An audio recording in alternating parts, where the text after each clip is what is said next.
ემანუელ მაკრონთან დაკავშირებით გითხავთ, ამერიკის შეერთებული შტატების ელჩის კრიტიკა საფრანგეთის მიმართ არ მოეწონა და აცხადებს, რომ შიდა პოლიტიკაში ჩარევა არის ეს, თუმცა ჩვენ გვახსოვს საფრანგეთის მხრიდან კრიტიკა საქართველოს მიმართებაში და შიდა პოლიტიკაში ჩარევა არის თუ არა ეს ორმაგი სტანდარტი. ჩვეულებრივი ორმაგი სტანდარტია. ხო იცით, ვიღაცებს წარმოუდგენიათ, რომ ყველაფრის უფლება აქვთ, დამოუკიდებელ სუვერენულ სახელმწიფოს შიდა პოლიტიკურ საქმეებში ჩაერიონ, ეს ჩვეულებრივი რამე გონია.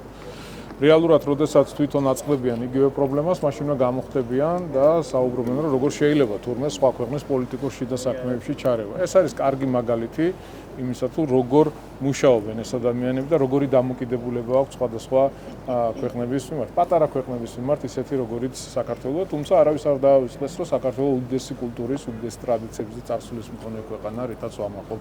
მიხეილ ყაველაშვილი მინდა გკითხოთ, ამერიკის შეერთებულ შტატებში გაემგზავრა მიხეილ ყაველაშვილი. რა მოლოდინები გაქვთ და რა მუშაობთ ესეც? არაფერი, ეს არის ძალიან მნიშვნელოვანი პლატფორმა, რომელიც აუცილებლად უნდა იყოს გამოყენებული და მთელმა მსოფლიომ უნდა გაიგოს სიმართლე და რეალობა. რაც შეეხება თვითონ გამოსვლას, ძირითადი გზავნილები რა თქმა უნდა იქნება არსებულ სიტუაციაზე, იმაზეც რომ საქართველოს უნდა გზად არის რომ დავიწყოთ ურთიერთობები ამერიკის შეერთებულ შტატებთან ახალი ფურცლიდან, ჩვენ არაერთხელ გაგვიკეთებია განცხადება, განმარტებები ამასთან დაკავშირებით, რომ ორმხრივი მეგობრული ურთიერთობა არის ძალიან მნიშვნელოვანი. სიმართლე რა არის ამ შემთხვევაში? თქვენ ახსენეთ, რომ ყველამ უნდა გაიგოს რა არის სიმართლე, რას გულისხმობთ? სიმართლე ის არის, რომ ბოლო თვეების, ბოლო წლების განმავლობაში, განსაკუთრებით მას შემდეგ, რაც რუსეთ-უკრაინის ომი დაიწყო, საქართველოს მიმართ განცხადებები რაც კეთდება და დამოკიდებულება, რომელიც დაფუძნებულია ტყუილზე, სიცრუეზე და ცილისწამებაზე. აქციებთან დაკავშირებით გითხავთ იმედისკვრის ინფორმაციით, გიული ალასანიას უნივერსიტეტი, საქართველოს უნივერსიტეტი და ასევე ბაჩიაშვილი არიან აქციების დამფინანსებლები, საბა ჯაჯანიძე არის, ვინმე საბა ჯაჯანიძე არის, ამ ფინანსების მიმღები რას ნიშნავს ეს ჩვენთვის?